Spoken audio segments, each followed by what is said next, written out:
శ్రీ వరలక్ష్మి వ్రత కథ ప్రారంభం. సౌనకాది మహర్షులతో సూతుడు, మునులారా, స్త్రీల సౌభాగ్యం కొరకు శివుడు పార్వతికి చెప్పిన ఒక వ్రతమును నేను ఇప్పుడు మీకు వివరిస్తాను అని ఈ విధంగా చెప్పసాగాడు. పరమేశ్వరుడు పార్వతితో, స్త్రీలు సర్వసుఖాలు పొంది పుత్ర పౌత్రాభివృద్ధి చెందే వరలక్ష్మి వ్రతం శ్రావణ మాసంలో పౌర్ణమి రోజుకు ముందు వచ్చే శుక్రవారము ఆచరించవలెను. పూర్వకాలంలో మగధ దేశంలో కుండినము అనే పట్టణము కలదు. అక్కడ చారుమతి అనే బ్రాహ్మణ స్త్రీ నివసించేది. ఆమె సుగుణవతి, వినయ విధేయతలు కలది. భర్తను, అత్తమామలను సేవిస్తూ జీవనము సాగించేది.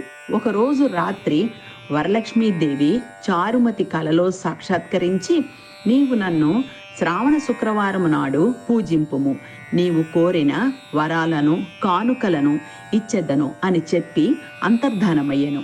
చారుమతి మిక్కిలి సంతోషంతో ఈ కల వృత్తాంతాన్ని అత్తమామలు, భర్త, బంధుమిత్రులకు తెలియజేయగా అందరూ సంతోషించిరి.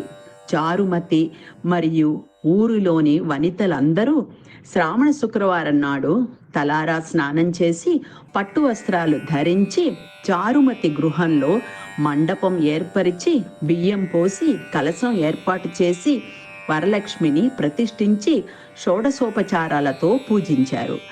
నైవేద్యాలను నివేదించి 9 పోగుల తోరము చేతికి కట్టుకొని ప్రదక్షిణ నమస్కారములు చేశారు.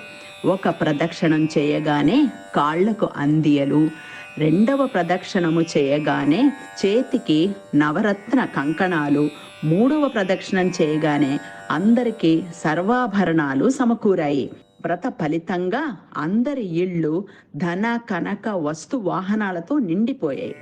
ఆయా వనితల ఇళ్ల నుండి వాహనాలతో వచ్చి తమ భార్యలను, భర్తలు ఇళ్లకు తీసుకువెళ్లారు. చారుమతిని 1000 నోళ్ల అందరూ పొగుడుతారు. ఇలా ప్రతి సంవత్సరం వరలక్ష్మి వ్రతం ఆచరించితే సిరి సంపదలు, సకల సౌభాగ్యాలు పొందుతారు.